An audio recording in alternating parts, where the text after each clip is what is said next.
Hello guys, welcome back to my channel. So ngayon meron tayong ayusin na isang Sharp Boombox GX-BT9. So ang problema nito ay mag auto volume up siya. So yan, magugulat na lang yung may-ari na bigla na lang siyang mag volume. So ngayon try nating i-test. So andito yung remote niya. So saksak muna natin.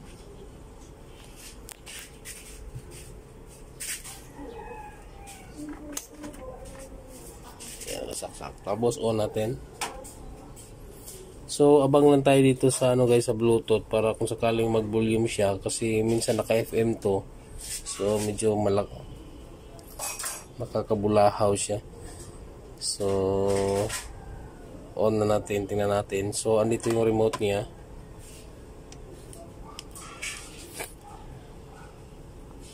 So abang tayo sa Bluetooth. Yan. Ayan, naka-volume na siya. Tingnan nyo, naka-29. Ayan. So down natin. I-volume down. 8 siya, pero tingnan nyo, tumataas pa rin siya. Ayan. Kahit andito yung remote niya. So dito natin i-down sa volume niya, sa manual niya, o sa talaga, o sa box niya. Ayan. Tapos bitiwan natin. Ayan, no, tumataas pa rin. So ayan. So ngayon, ito yung ayusin natin guys. So sundan nyo lang ang video ito. Tingnan natin kung makakaya natin.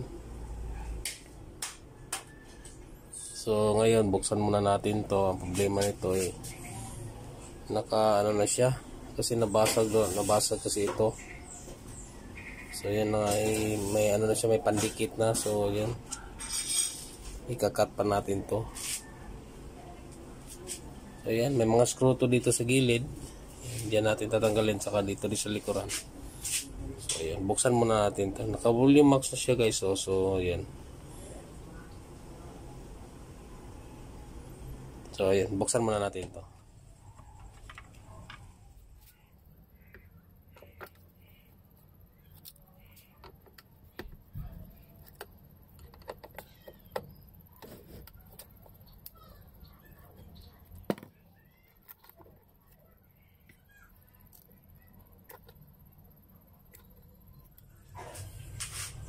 So ayan, kunin natin to.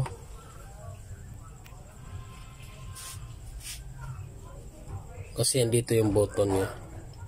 So baklasin muna natin to. So ingat lang sa pagbaklas ito guys. Kasi ito, dito nakalagay. So baka pag bukas nyo nito, paghiwalay niya mahila to. So yan, ingatan lang. So hindi naman siya masyadong pino yung ribbon niya, pero mas maigi yung maganda yung dandahan yung pagtanggal nyo, para sito talaga na walang mapuputol na ribbon. Tapos ayan na, hiwalay na siya. Ayan. So ayan, ito hiwalay ko na lang to. Tanggalin ko na lang to. Tapos yung button nito, check ko yung button nito. Kumari palitan ko na lang. So ayan, tanggalin ko muna. So ito na yung board niya. So ayan.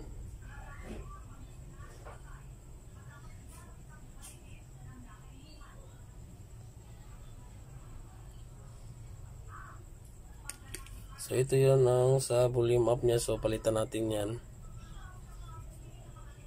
Tapos subukan natin uli kung mawawala ba yung problema niya.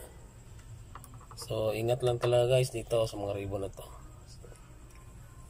So yan, laman na natin to.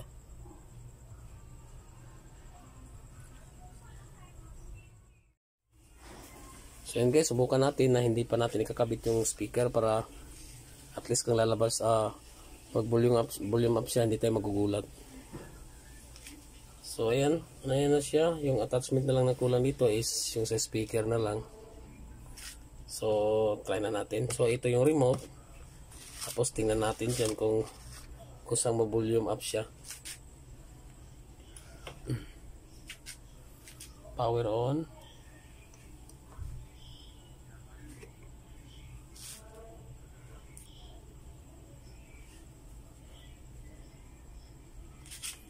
Ito yata yung power on.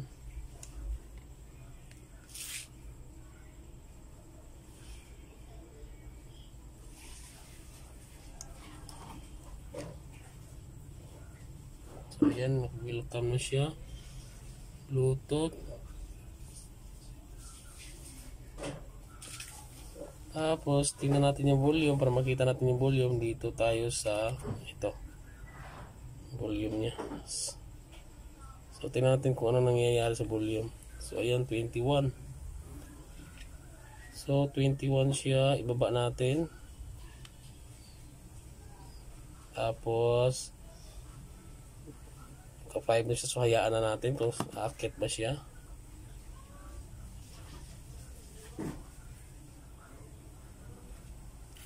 Tutok natin dito para ito yung i-monitor. Nasa 3. So wala siyang so hindi na siya umakyat.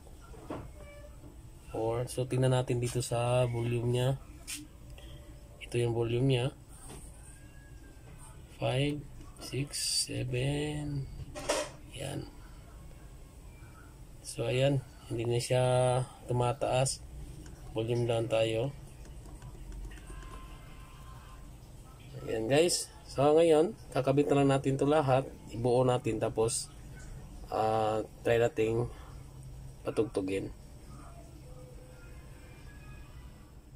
So ayan guys, nabuo na natin. So ayan, balikan ko na lang ito ng lagyan ng glue stick. Kasi nabasag kasi ito dati, nahulog to. So ngayon subukan na natin. Ngayon nakasaksak na. Natin dito. So saglit-saglit lang yung natin guys para hindi tayo makopyright.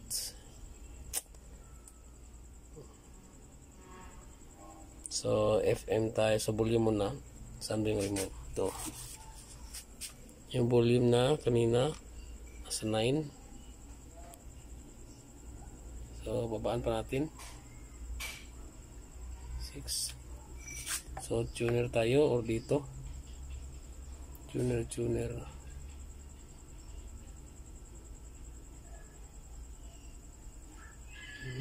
dito na lang. Yan, naka FM na. Volume konti, lakasan natin dito.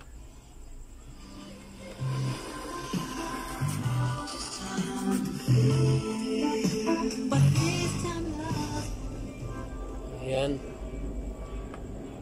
So tingnan natin yung volume guys. So hindi na siya tumataas.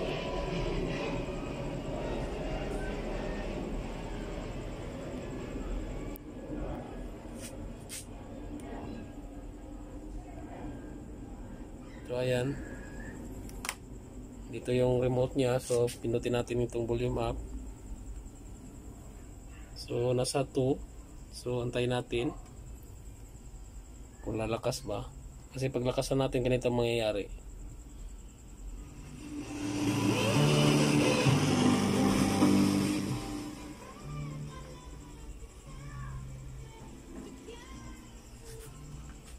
So ina natin kasi baka makapiright tayo.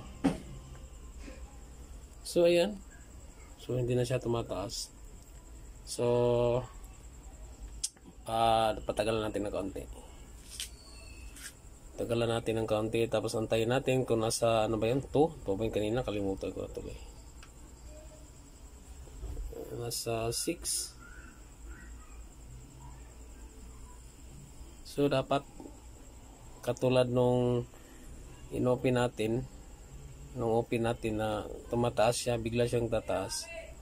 So ngayon makokontrol na natin. So tingnan natin dito. Kanina nasa 6 ba yan? Ayan, nasa 7. Ayan.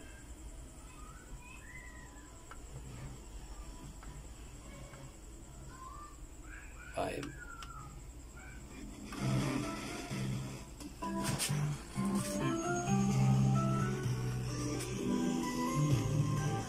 So pangit lang yung signal natin.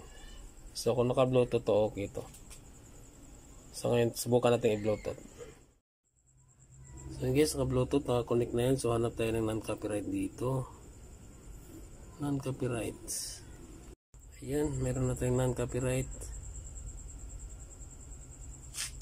Volume natin. Andito yung remote guys. So volume natin.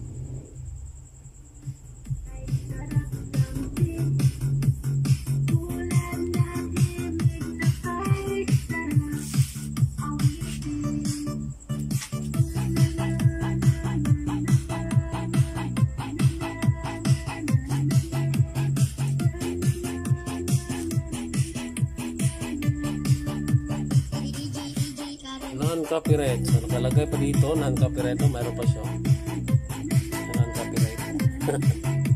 Volume natin 23, 24, 25. So kung isagad natin, malakas na to guys. So hanggang dito lang tayo. So ayan, nasolusyonan na naman natin yung mga simpleng problema na akala natin na mahirap.